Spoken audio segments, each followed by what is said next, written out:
It's time now for Truth or Fate. Vedika Bahl is over by the big board. Good evening to you, Vedika. Today, then, talking about a conspiracy theory that's now reached all levels of the White House, chemtrails. Vedika, tell me what they are, because I don't know, and tell us what's going on. Well, Mark, the US Health Secretary Robert F. Kennedy Jr. has pledged that the US will fight chemtrails. Now, this is an unsubstantiated conspiracy theory that's been around for decades, but it's been consistently debunked by scientists as completely baseless. So the chemtrails conspiracy theory is the belief that these long-lasting condensation trails that we see in the skies left by aircraft, that they are in fact toxic chemical trails that are seeding the skies for weather modification, biological warfare in order to poison us, or even to control people's minds in some of the extreme believers' cases. Now, believers question the existence of these chemtrails and the inconsistencies of them. They ask why they're not always there, why is it only some planes that produce them, or why do they come and then disappear, essentially. Now, in reality, let's talk the science behind them. Well, the scientific basis behind these are not chemtrails at all. They are in fact contrails, in other words, condensation trails. They are essentially just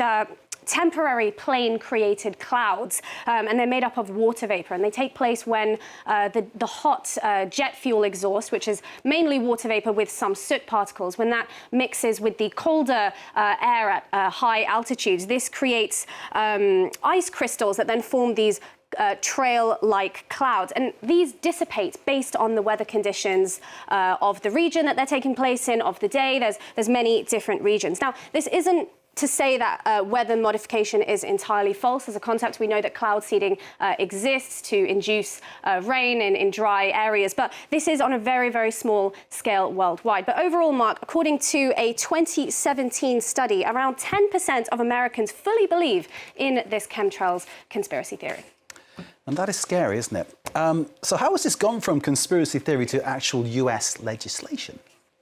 Well, just recently, RFK Jr. appeared in an interview on the US television show Dr. Phil, and he said he'd do everything in his power to stop the emissions, and he appeared to blame chemtrails, the existence of them, on another government agency. When he was asked about chemicals being sprayed in the sky and what he'd do about it, he took the question seriously. Let's take a very quick listen to what he said. That is not happening in my agency. You know, we don't do that. It's done, we think, by DARPA. And a lot of it now is coming out of the jet fuel. Yes, so, sir. you know, those materials are put in jet fuel. I'm going to do everything in my power to stop it.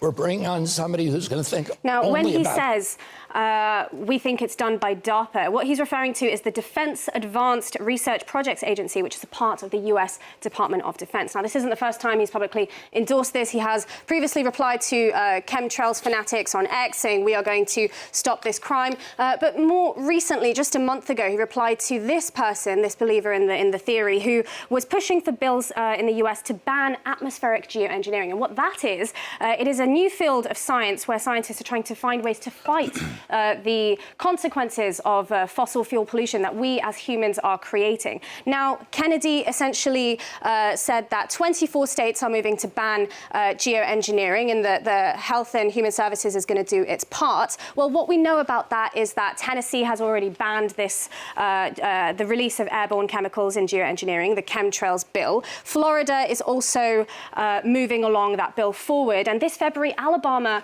is also launched that discussion. They're having those talks at the moment. So we can see the escalation of this conspiracy theory throughout all levels of the US government. And as we've said, there's zero scientific basis for this, Mark. So we will have to see how this develops. But should US states move to ban geoengineering, it is in its infancy, but this could have problematic consequences for looking for ways to fight the climate change and the effects of pollution that we as humans are causing here on Earth.